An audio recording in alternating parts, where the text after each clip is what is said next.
Seeing no public here, I'll move on to the next item.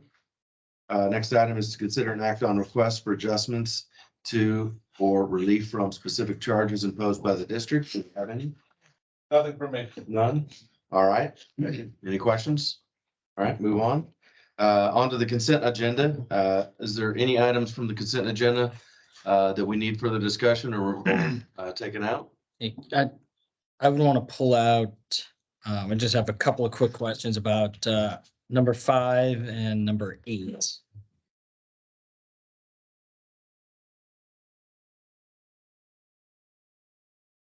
Okay. Is it worth any discussion or pulling them out specifically? Would that be best? I mean, it's, Pull out. Okay. Okay. it's a simple Okay. question, but okay. So we will pull out agenda item number 5 and number 8.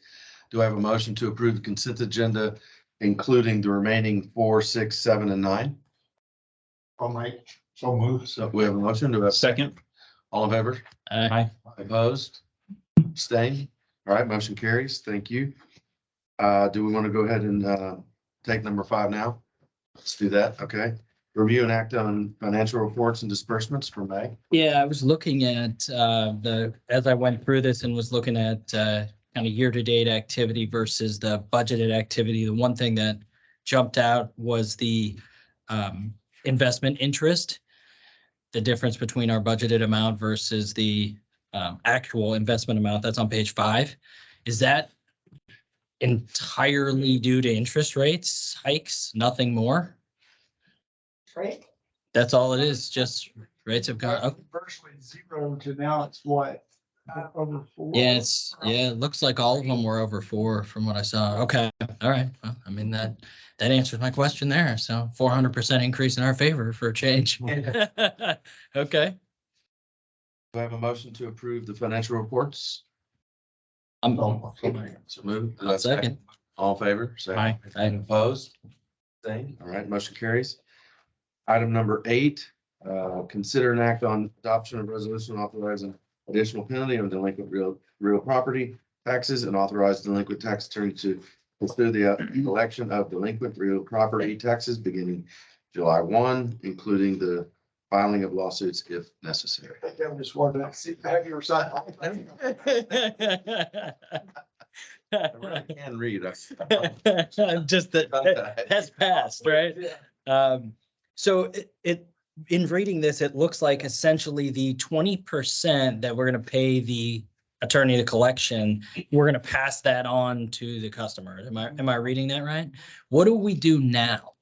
So the law does not allow you to pass on those penalties until certain time periods. Okay, so that's the And so July we have 1st. this Both personal property and real property. It's a little confusing, but the tax code allows you to pass on the penalty sooner for personal property than they allow you to pass it on for real property. The theory being personal property can disappear. Yeah.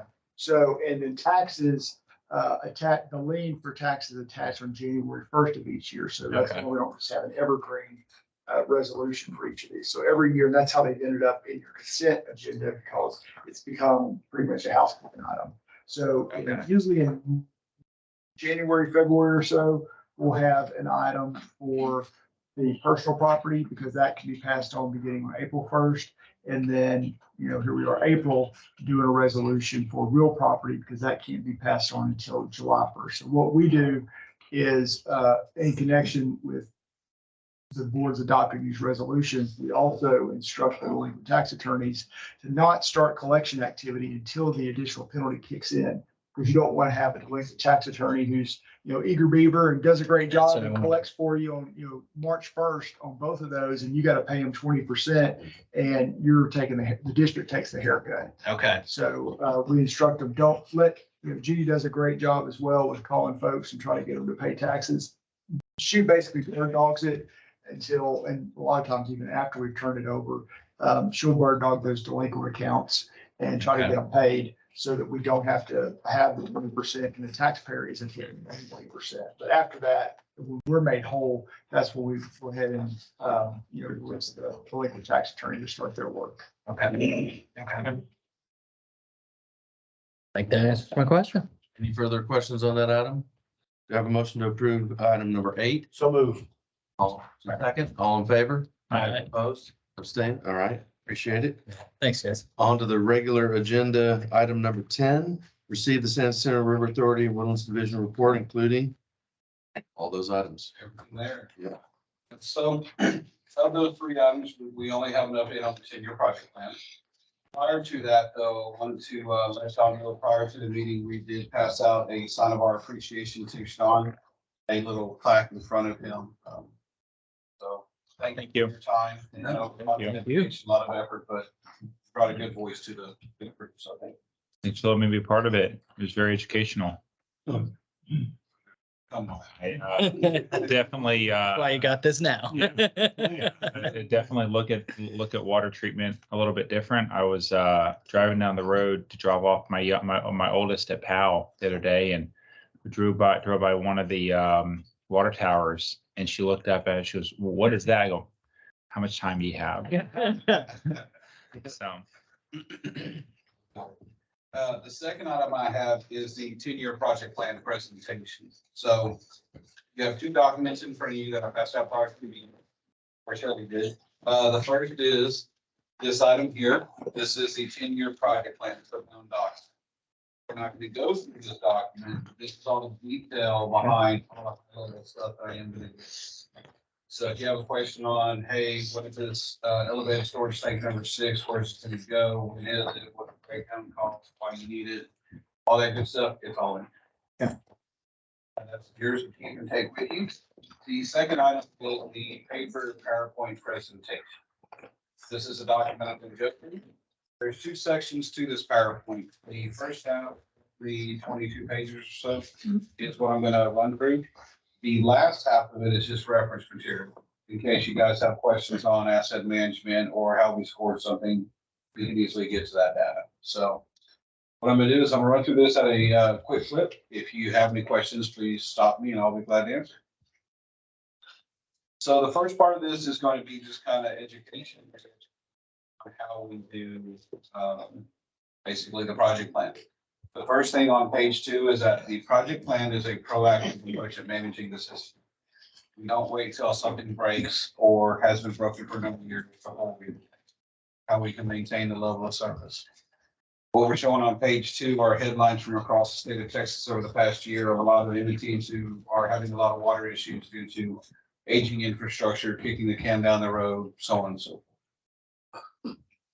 Pages 3 and 4 talk about the level of service, what's desired, how much it in theory costs. Having no water coming out of the tap consistently doesn't really cost too much because you don't maintain the system. Having colored, distasteful water coming out costs a little bit because you gotta make it flow. But the level of service desired is basically turn on the water flows, don't have to worry about what's. Page 4, it's some of what y'all have experienced, award-winning facilities, both on the mud side and the river authority side. Service essentially 24/7 with very few outages throughout the entire system in all cases, hurricanes, winter storms, the whole nine. There's only been 1 boil water notice in the Woodlands in 50 years. That's due to 1 homeowner who had 1 issue just at their house, but it had to, the entire Woodlands had to be notified. So had nothing to do with the mud or the river authorities, just 1 homeowner, black eye. Picture on the bottom right, outside out of mind. What we try to do is nobody wants to hear about wastewater except for us and maybe now Sean. So we try to stay out of sight out. It's something that you turn on your faucet, you don't think about it, you flush your toilet, it's gone. Pages 5, 6, 7 talk about how projects are determined. Cutting to the chase of it on page 6 is basically our asset management plan. We look at an asset and we say, okay, what's the likelihood of this asset failing? And then we score 1 through 5 or A through F. Look at the consequence of that asset failing. Same score, 1 through 5, A through F. We also look at any mitigating factors, redundant pumps, spare parts, so on and so forth that could reduce the consequence or the likelihood of failure. The equation that you see at the bottom of page 6, we end up with a BRE or a business risk exposure. Page 7 explains how we rank those. So essentially every asset, which there's about 7,500 of them now in the Woodlands division, we score those annually. From those, then we determine which ones need to go into the project plan, which one needs to go into the budget, which ones need to go into be a bigger project, like a full lift station rehab, a filter rehab, so on and so forth. Moving on to page 8. I think the question we're asked occasionally is, do you go out for bids on these items? This is the overall process for anything that's over 25,000, with the exception of equipment, which you generally don't have design. So everything that is designed through an engineer does go through an RF, request for proposal or request for qualifications. Construction goes through a RFP, request for proposals, or a competitive seal proposal. We prefer the competitive seal proposal because it's cost and quality. It's not just low bid. Low bid, you get what you pay for. With the CSP method, you get 50% of your score is going to be cost. The other 50% is quality. Have these people done it before? What's their reputation? Page 9, this talks about the main focus areas of the project plan. On the left-hand side is wastewater system. I'm not going to spend a lot of time on that. That's what we've talked about for the last 12 to 15 months. On the right-hand side is the water system. These are the AC water lines mostly that we've talked about 2 to 3 years, hit and miss. So we're going to spend a little bit of time talking about the AC water lines to bring everybody up to speed. Are those actual pictures or just So those stock? are actual pictures. So the picture on the left is a sewer pipe that was taken out of the ground 4 to 6 weeks ago. Oh, The picture on the right, the larger pipe towards the middle of the picture is an asbestos cement bond. And so that gap that you see in it is actually where the collar would go. That's one thing with AC pipe is it's very susceptible to ground movement because it's pretty rigid. And so as the ground moves, that collar doesn't allow any deflection, so it starts to snap and crack. oh, One thing we've added in this year is we get through the presentations, we present all this information, and people say, okay, what do you want me to do with this? So page 10, we've started in the ask. What are we asking from? Task number 1 is to understand the funding needs for the R&R fund, because the R&R fund is funded from the O&M budget each year. So next month, we're going to present the proposed draft limited budget, and in that, you're going to see a transfer to the R&R fund for $6 million. This will kind of help explain what that money is going to be used.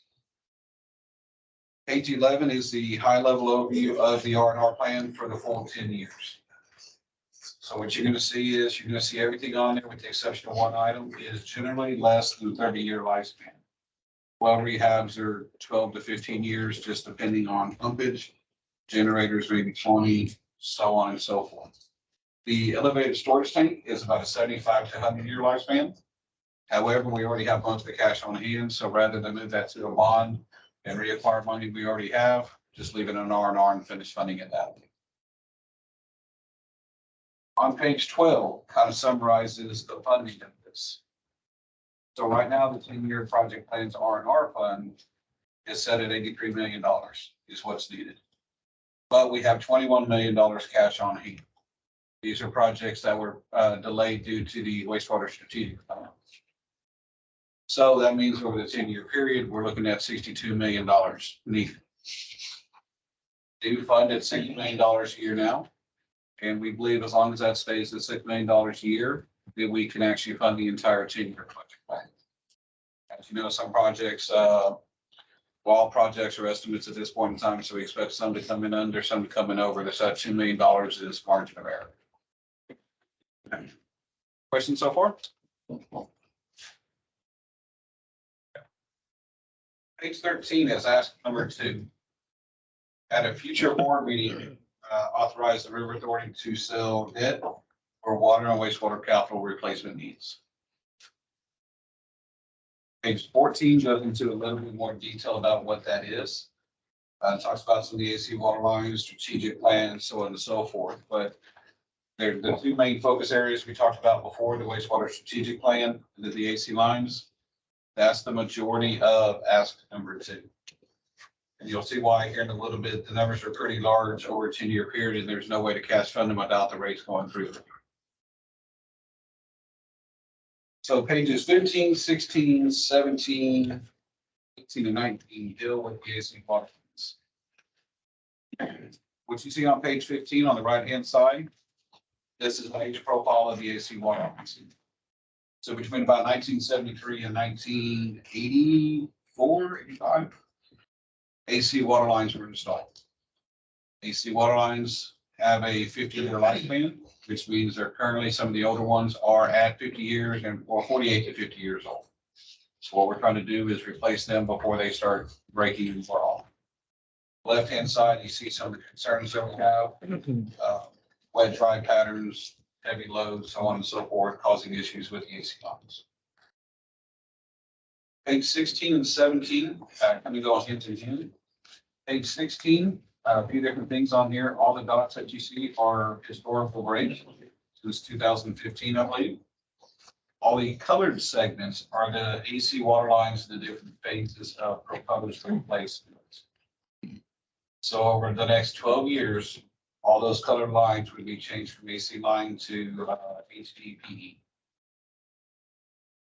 The green line that you see towards the right-hand side, that is what we're currently under design with. Town Center water line runs up Rogan's Mill from Woodlands Parkway to, I believe, Evergreen Circle, up and down Lake Pleasant.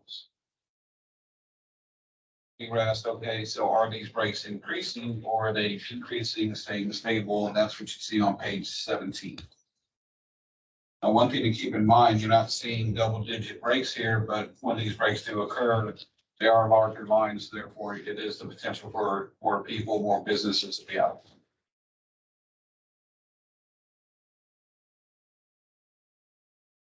Page 18 has our recommendations. So in the upper right-hand corner of the picture in the neighborhood for the MUD 39,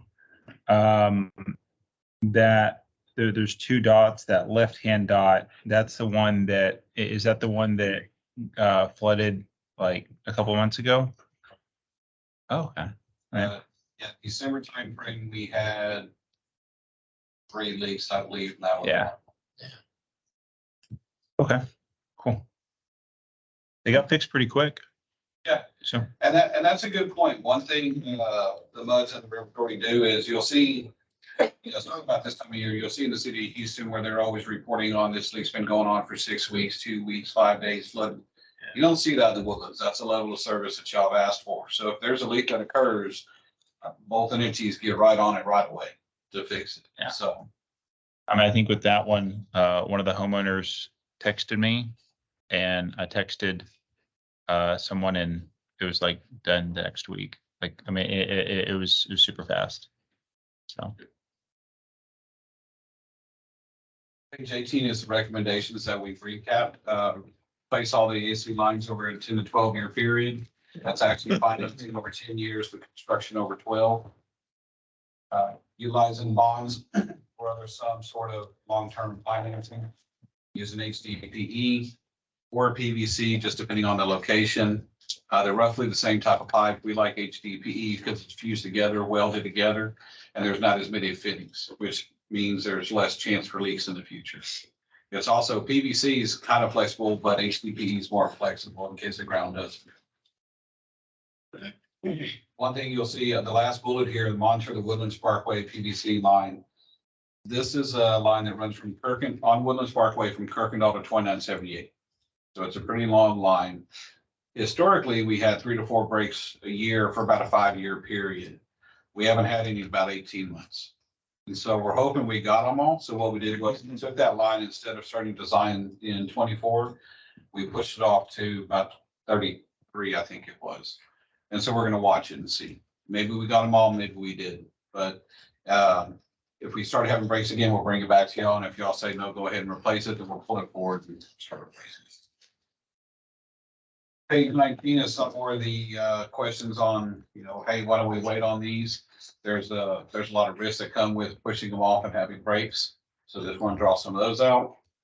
Page 20 wraps up the financing section, if you will, of the budget plan. So the water system is looking at 230 million, wastewater system at 320 million. The wastewater system includes the strategic plan numbers that we talked about well, for the past 15 months. All we did was just take those from the strategic plan, put them in here along with any gravity main rehabs that were not in the plan. We expect that number to be adjusted throughout phase 2 of the strategic plan. On the left-hand side for the water system, you'll see the AC water lines, the Woodlands Parkway line we just talked about. Well, number 40, this is not where we are going to add a well to the system, but at the same time, we're looking to remove 3 wells from the system that are service life ended. So we're actually looking to reduce the overall well field by 2 wells. And then the ground storage tank replacement, concrete doesn't last forever, a lot of chlorine that goes in there, so degradation.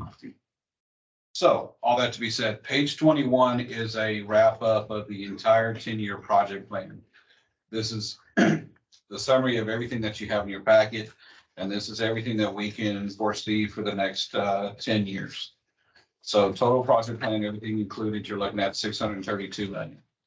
Now we do have about $46 million cash on hand, $21 million in the R&R fund we talked earlier, and then $25 million from a 2017 bond that we're going to be using for the wastewater strategic plan items. And the last thing, just to kind of show a little bit about the future, page 22. It's a pie graph that shows the entire system. So what you're looking at is the Woodland system is valued at $2 billion replacement. Okay, just the river authority side of things. The colored pie graph sections are in the current project plan. The grayed out sections is everything else that has to be done. Which means the colored sections represent about 31% of the system. And then the good news is we looked ahead and said, okay, when's the next major set of assets that we're looking to need to be replaced? And that looks like it's around 2050. So wastewater plant 2, maybe some of the PVC that was installed in the early 70s. But there's a time frame there where it's not that you're not gonna have any maintenance, but the R&R fund should be able to handle it cash funded rather than asking for more bonds in 2040, just continuing this bond issuance. A lot of information real quick, no action today. If you have any questions this month or next month, let us know.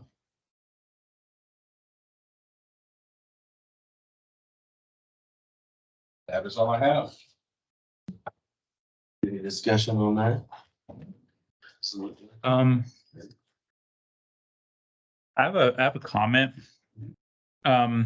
So I know in the in the strategic meetings, there was a I don't know the word for it. There it was like a PR marketing campaign that goes along with it, and I'm assuming this kind of gets wrapped in somehow. But personally, I always had just kind of got to do the numbers myself.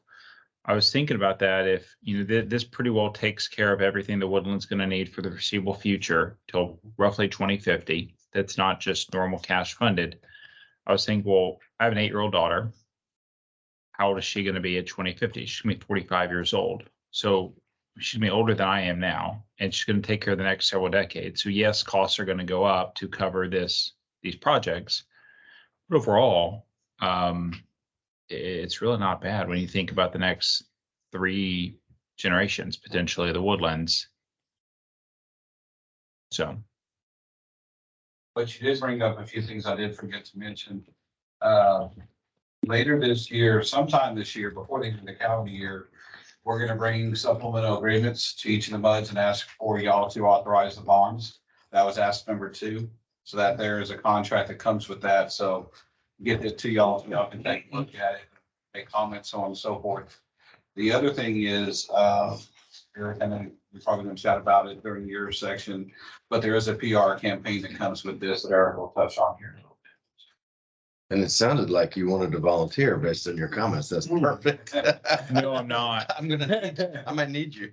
No. I like your. No, I have a Yeah, degree. yeah. No, I have a degree in marketing, but I'm not real creative. I found that out pretty quick, so I stuck with finance. Okay. Yeah. Fair enough. Thank you. Any further discussion on that item? I don't think there's a motion that's needed on that. So with that, we'll move on and receive the attorney's report. Sir, thank you. So the election is moving along.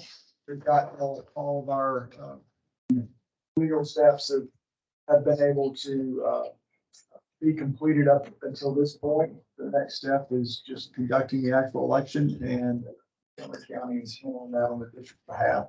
So I think we handle all of our postings. There was a big deadline on Friday for postings for election related documents. So that's been done. So we just wait for the vote, and I think y'all's next regular meeting will coincide with the window of time. You got a pretty narrow window under the election code when you can canvass the results of elections from May. Y'all's May regular board meeting actually coincides with that, so you don't have to have a special meeting to canvass. Shelley, I don't know if you had a chance to do a forum on that. So we'll make sure we absolutely have a quorum for that meeting because of those statutory deadlines. So that's moving along. Legislature, it continues to grind on. Had hearings yesterday, a bunch more today. It's going to continue through the end of May. Had a little more detailed report for the trustees last week. If y'all are interested, feel free to watch that. That's posted. A lot of bills out there. Number of which could impact our practice and our clients. And so we're tracking those and trying to make adjustments where we can. So that's where you are on the legislature. I think that's all I have to report today under the attorney's report. Happy to answer questions if y'all have them.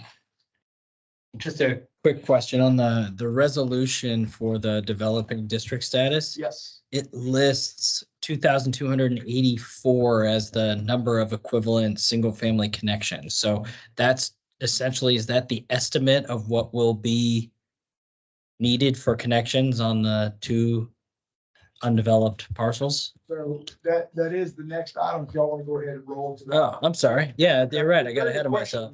All right. All right. Segue. Yeah, all right. Yeah, you're right. I'm Was sorry. there any further discussion on the attorney's report? All right, hearing none, let's move on. No motion for that. Consider adoption of resolution concerning developed district status for the 2023 tax year.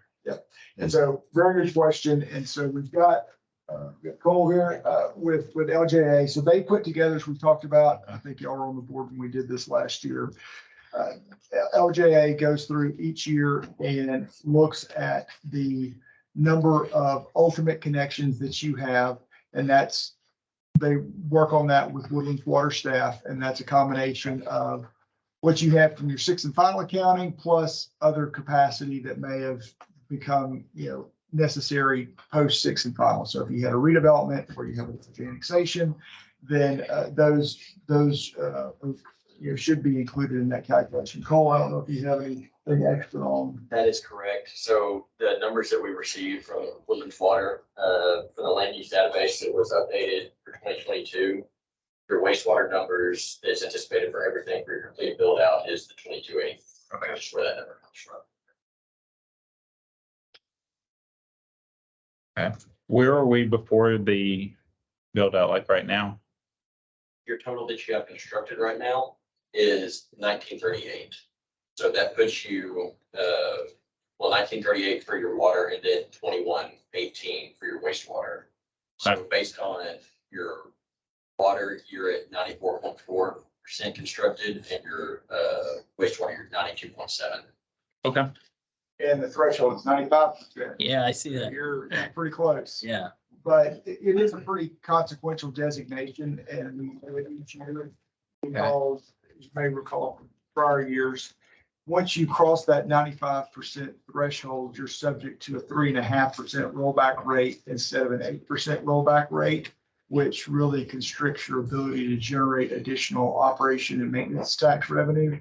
So once you cross and if you go over that 3.5%, you're automatically subject to an election, as opposed to the 8%, where a certain number of people have to petition to force an election. It's an extra step.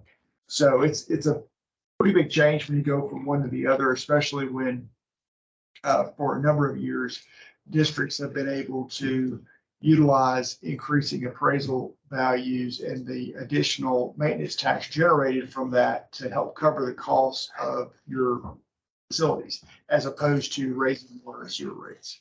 So that's been something that you've been able to rely on in the past. And once you change to a developed district, which there's a lot in the Woodlands that have already made that transition to developed, then you're not really able to do that much anymore. 3.5% increased O&M revenue on the low tax rates we have in the Woodlands doesn't generate a lot. Yeah.